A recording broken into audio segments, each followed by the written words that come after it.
Beyond the Hood, stories and strategies to fuel dealer growth.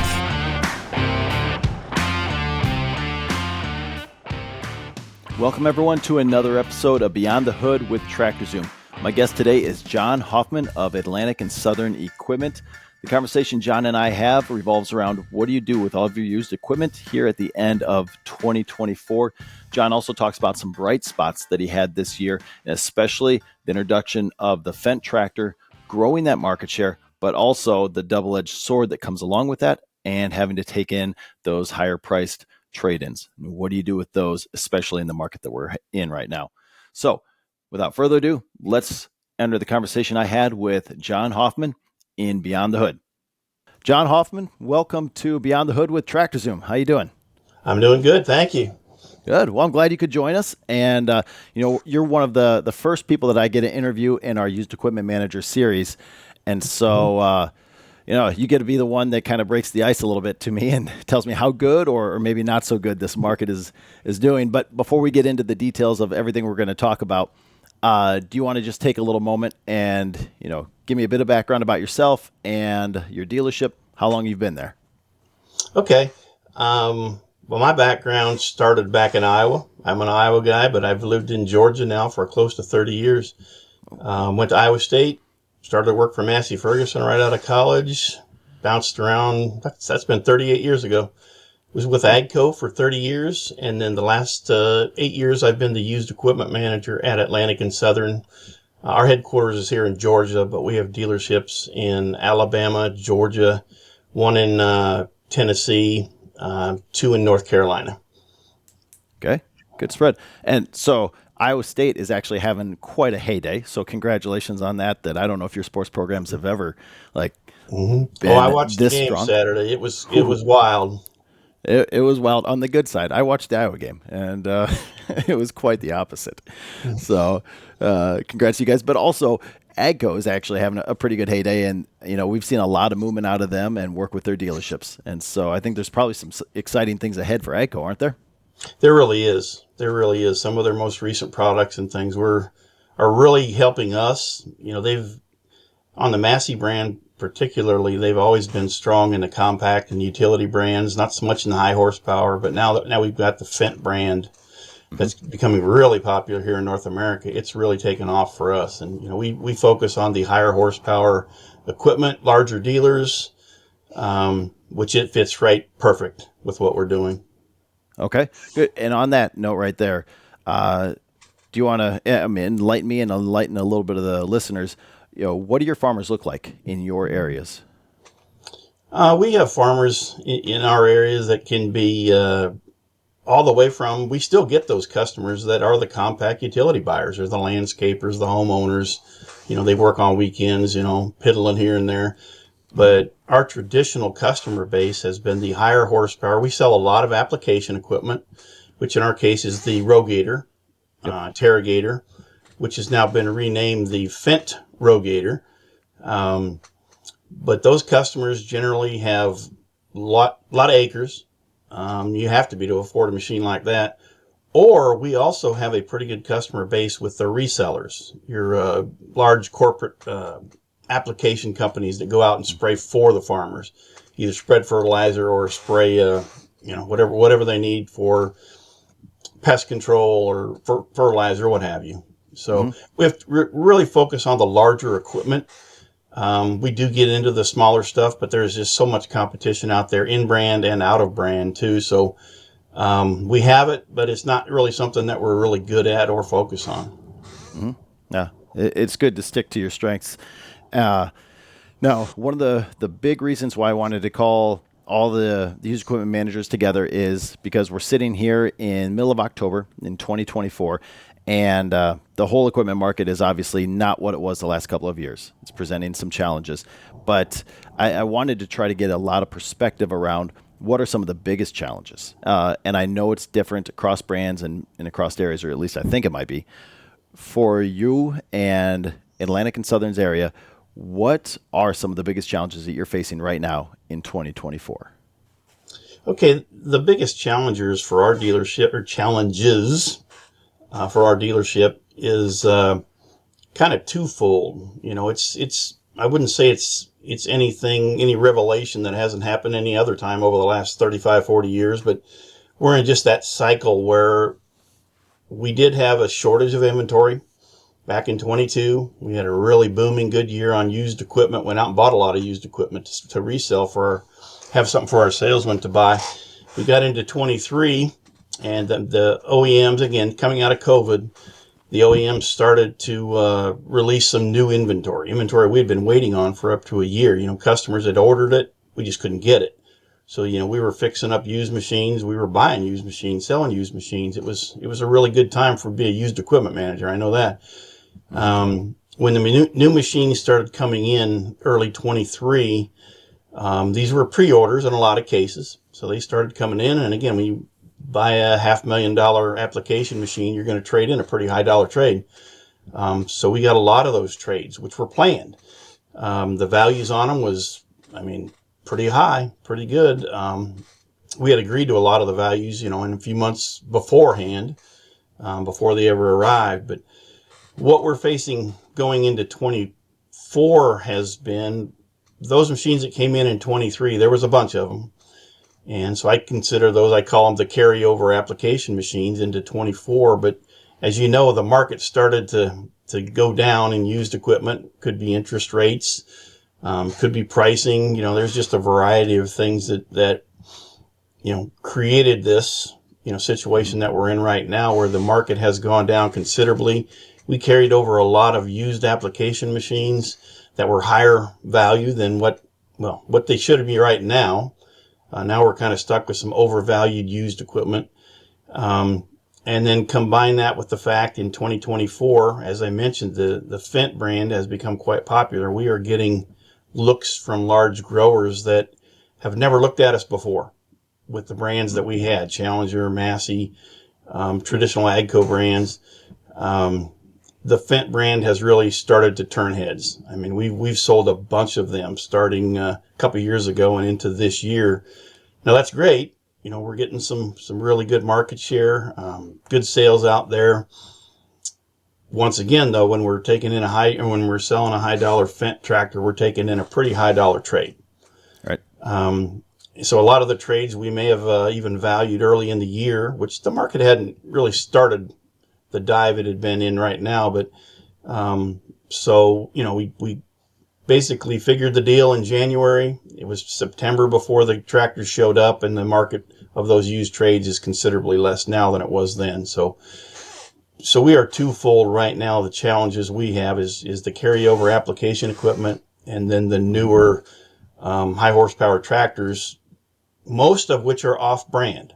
These are not traditional Massey Ferguson buyers. These are large other brand dealers that are trading us a lot of used other green and red tractors. So now we sit here with a bunch of inventory, which you could say is a little bit high valued. Mm-hmm.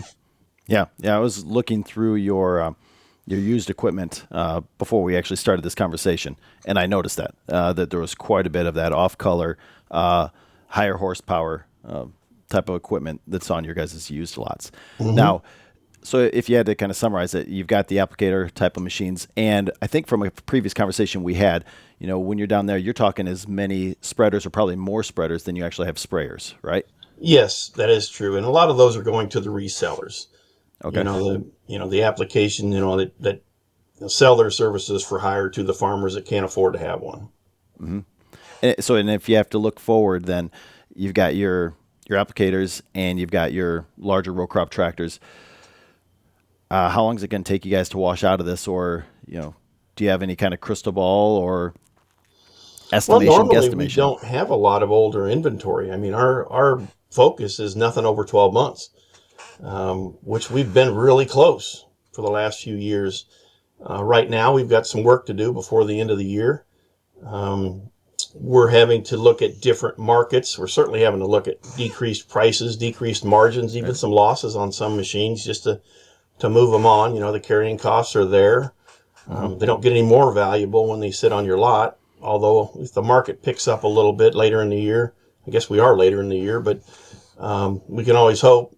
But if it picks up, hopefully we can get out from under them without too much of a a hassle or I guess, money situation where we end up upside down more so than we are. But so right now, that's really the focus that we have.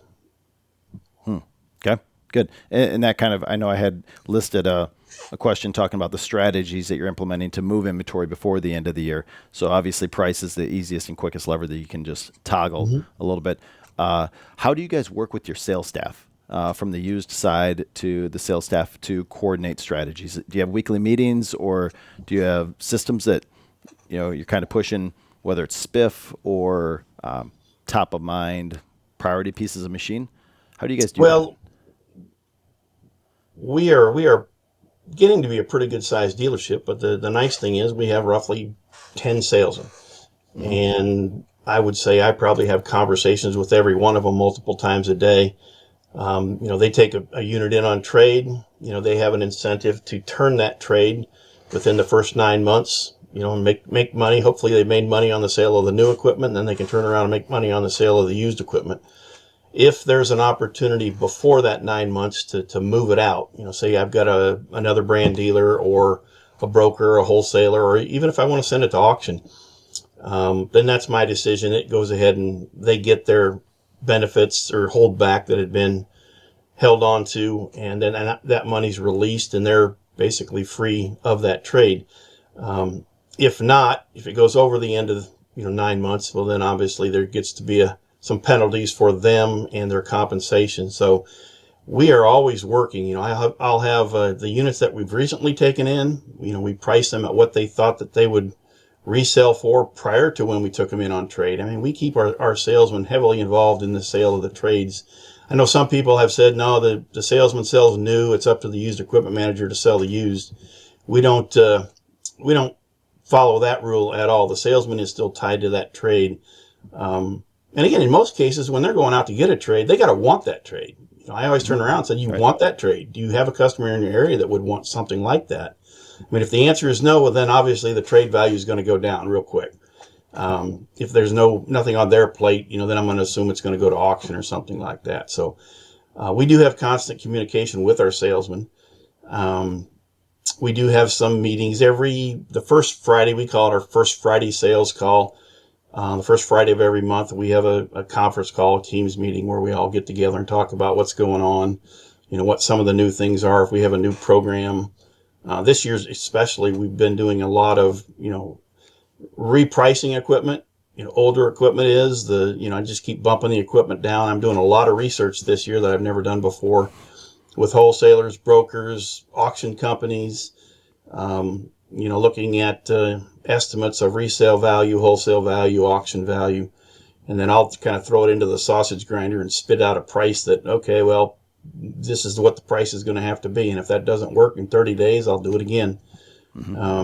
Just keep bringing it until, well, I don't want to take it to auction value right away. You're going to decrease it a little bit of a time to, hopefully you can make a little bit more than that. But there will come a time where there'll be some that I hate to go to auction. I never have traditionally looked at auction as a solution, but I've started testing the waters a little bit, and it's ugly right now. But hey, it could be the solution. Right. All right. And I've heard that sentiment from a lot of different dealers that we work with too, that it's sometimes, at least in the past, 6, 7, even, many years before the pandemic, it wasn't in their tool chest. It just wasn't part of the strategy. And at least it's coming into the conversation right now. Hey, everybody, a quick break from the show, and then we're going to get you right back to the conversation. But I wanted to take a moment to let you know how TractorZoom is partnering with all of our dealership partners to fuel their dealership growth. We're doing that with TractorZoom Pro to give people better valuations, faster access to it, and the ability to manage their inventory using AI, using large data. Even if their dealership doesn't have the capacity to develop the AI and the large data themselves, it's all there within TractorZoom Pro. And also with Anvil Pro, integrated business systems solution.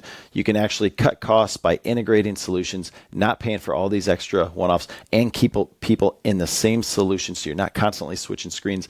And then you could optimize your workflows, do a lot of things with automation that technology should be able to do right now. So just 2 ways that TractorZoom is working with our dealer partners to really help them fuel their dealership growth. Okay, you can check out some links in the show notes. You can also go to tractorzoompro.com to check all that stuff out. But we'd love to at least show you all the different ways that we're helping our dealership partners.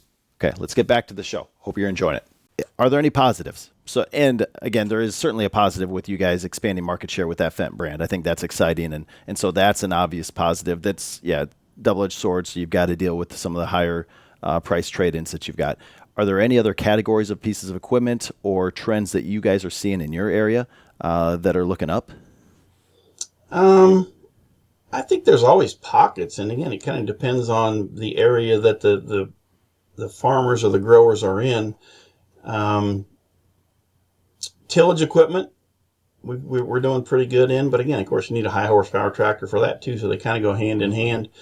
I guess not necessarily on the used side, but I will say that there was a lot of hope thrown into these new Fendt tractors that went out there. Those customers are used to using the other colors, and they are performing excellent.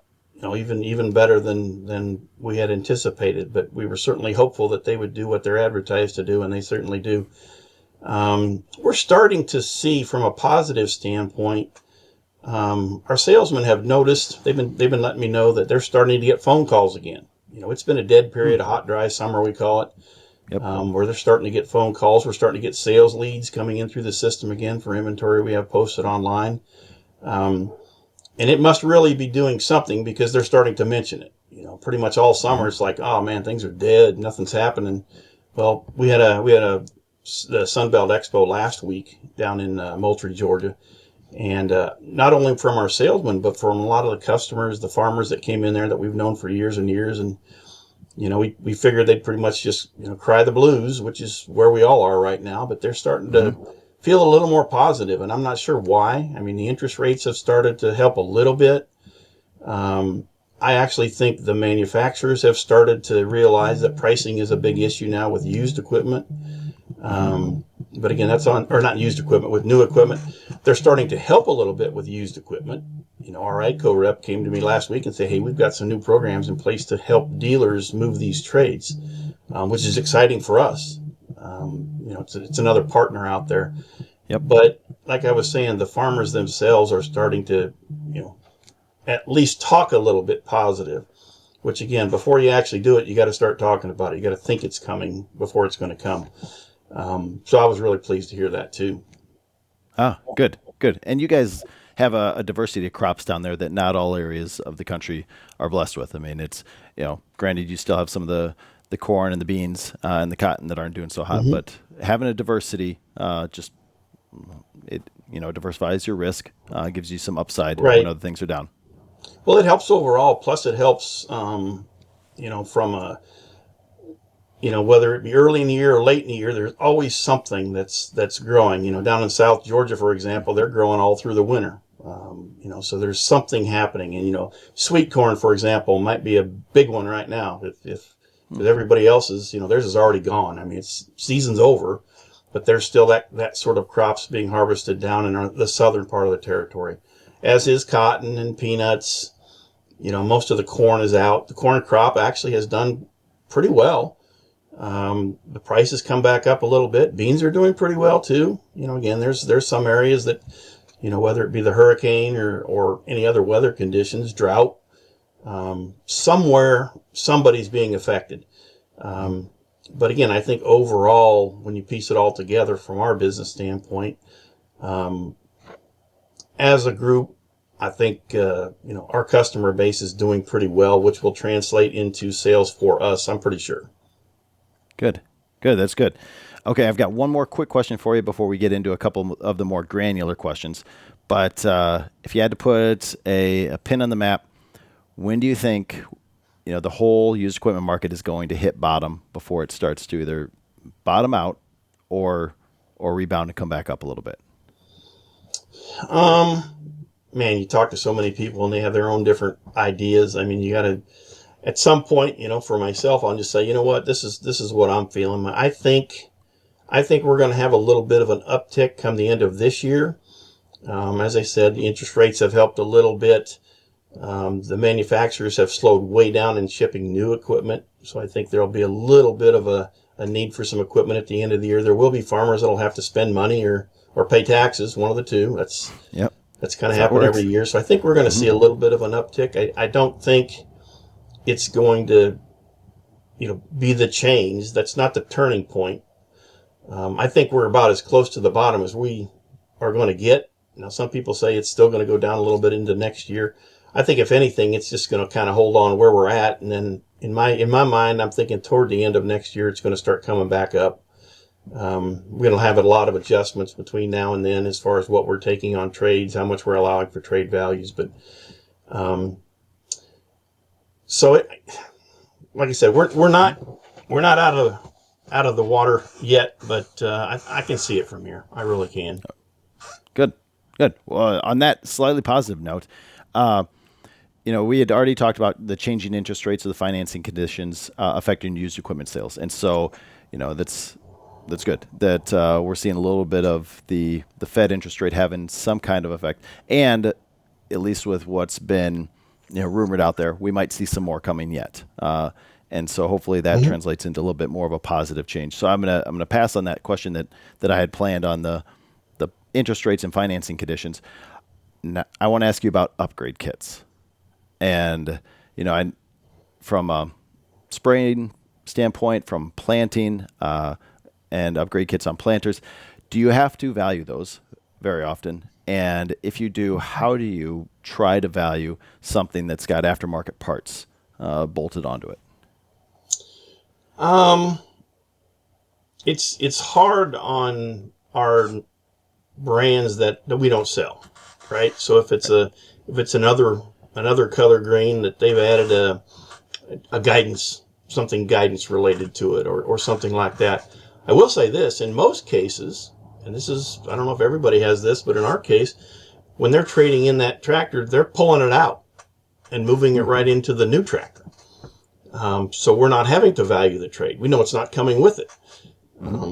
For things that are built in or are not being taken out, a lot of times those were actually sold with the equipment in the first place. So I'm not finding a lot of add-on kits that surprise us with the value. Now, there may be things like a boom mower. It's a tractor that goes out, DOT uses it to roadside mowing and things like that. In my mind, we're going to value the tractor. That mower, in most cases, and most of these tractors have a lot of use and are pretty well used. I'm just valuing that add-on as nothing. I'll just value the tractor. That's all we want.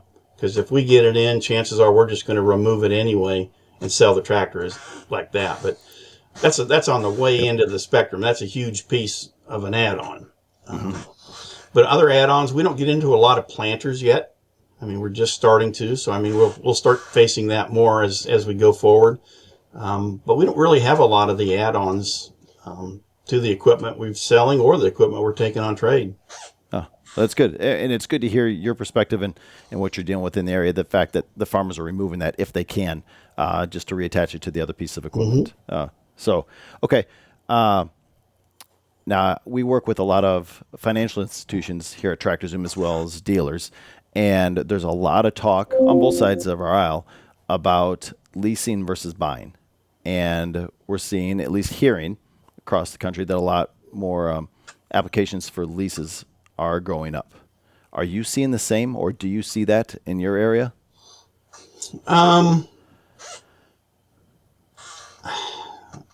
I say yes and no because, we started seeing leases pick up when we started selling the Fendt tractors. They had good leasing programs through the manufacturer. And, we actually went out and tried to convert, buyers to, well, let's try a lease instead of a traditional contract. Mainly because we want the automatic turn in 3 years. Okay, your lease is up in 3 years. We'll just take you out of that one, put you in a new one. Or better yet, we'll do it beforehand. That way we've got a little extra warranty, things like that. I don't actually see, like in the past, I think some of the financial advisors were out there. They were telling the farmers, there's a financial advantage for this or for that. I think really comes down to the lowest payment. I mean, especially right now, for those guys that just have to have a tractor because of the economy the way it is, they just want the lowest payment. If it's a lease, fine. If it's a contract, fine. It's kind of like they're kicking the can down the road just a little bit. And again, as long as their financial advisors are okay with it. I don't think there is. I think we went to leases a few years back, and we've kind of stayed there because they've been able to have the lowest payments on the, over the period of time. But I'm not seeing a lot of difference happening right now versus what has been in the last couple of years. Huh. Well, I know our data scientist will love your answer to have you understand that. Well, we also implemented the Fendt brand about the same time, and so that's going to obviously have an effect on the uptick of leases. But also your comment that you made on the importance of lowest payment, because really in these tough times for a lot of farmers, cash is king and liquidity is so important. So that makes a good point. And nice. Okay, so I want to wrap this up a little bit with a couple last questions. Maybe less on the equipment side and more just on your work, what you've experienced. And 2024, we kind of knew this was coming. It's been a challenging year, but we also knew that the good times necessarily weren't going to last of 21, 2, and 3. Mm-hmm. Is there something this year that you've experienced or learned that you could share? So what's something new that you picked up this year? I guess, I consider myself to have been in the industry a long time, but I guess most recently with when challenges will sometimes bring out the best in people, I've had to go out and look for, other contacts, other connections. I've joined some used equipment marketing groups, met with other dealers. We get together on calls, we get together in meetings every so often. And it's not just our brand dealers. You can get some good ideas from the other green or the other red or the orange. Mm-hmm. But I would say what's kind of brought me into a whole new perspective is just meeting these other people, out of necessity, really. And we've got to find new ways of doing things. And I just so happened to get involved in these other groups and started talking with, other people out there in the industry that, over the years, traditionally, we wouldn't have any conversation with the competition, if you will. Now, especially if it's people that, are from the West Coast and we're on the East Coast and they've got ideas, there's no harm in it. It's just really a good flow of ideas. Some are good, some are bad. There's not a lot of confidential information that's discussed. That's not really what the point of it is. It's just we all have used equipment. And it's given me a resource in that if I'm taking in, 4 of these off-brand trades, oftentimes before I even list them online, I'll call one of these off-brand dealers that I happen to know and say, hey, you know what? You don't have any of our trades, do you? You don't have any Fendt tractors you want to trade for these? And it's been tremendous how that conversation has helped, whether it be to value the machines or whether it be working out a deal and say, okay, you take this, I'll take that. And, we're in a better position of selling what we have, and as are they. So I think that's the biggest thing for me most recently is just that network. It's been very important. Mm-hmm. Good. And I think the pandemic might have accelerated that, or at least made the appreciation for those type of connections heighten that. Didn't really know how important it was or didn't appreciate it as much until it was taken away. That's right. So that's been a positive. Good. Okay. Last question for you. Any piece of advice that you've got, whether it's pertinent to what you're dealing with now or just in general, that you want to pass on?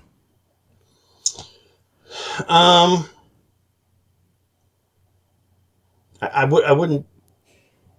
Well, I'd say right now what I want to say, and this is something that we're pushing with our own sales team, has nothing to do with used equipment necessarily. It has to do with just work life in general. But we're all in high stress jobs. We all have vacation time. If you've got it, use it. That's the biggest thing, is because right now, see with the stresses that are out there in the world, people can get really caught up in it. But, very often when we're high strung, especially on the sales team, you're out there push. Don't forget your family. Don't forget to spend your time, being with them, taking that vacation time. It ain't going to go with you. So you might as well just use it and try to calm yourself down a little bit, get a little chilled out. And, that's one thing over the years that I didn't do near enough. But now that I've got a little more wisdom in my old age, I'm like, man, why didn't I take that time? So for the young guys out there, make sure you take it. you don't want to get burnt out. Good. That's about all I can Good. offer. Well, on that moment of zen, I think that ties this conversation up really well. Great advice. I might actually take some myself here There you go. this next week or so. But John, anyways, I really appreciate you spending the time with us. Thank you for joining us on Beyond the Hood with Tractor Zoom. For our viewers and our listeners out there, make sure that you subscribe to this channel so then you'll get updates when new episodes are released. And with that, John Hoffman, thank you. And for everybody else out there, take care until next time. Thank you very much.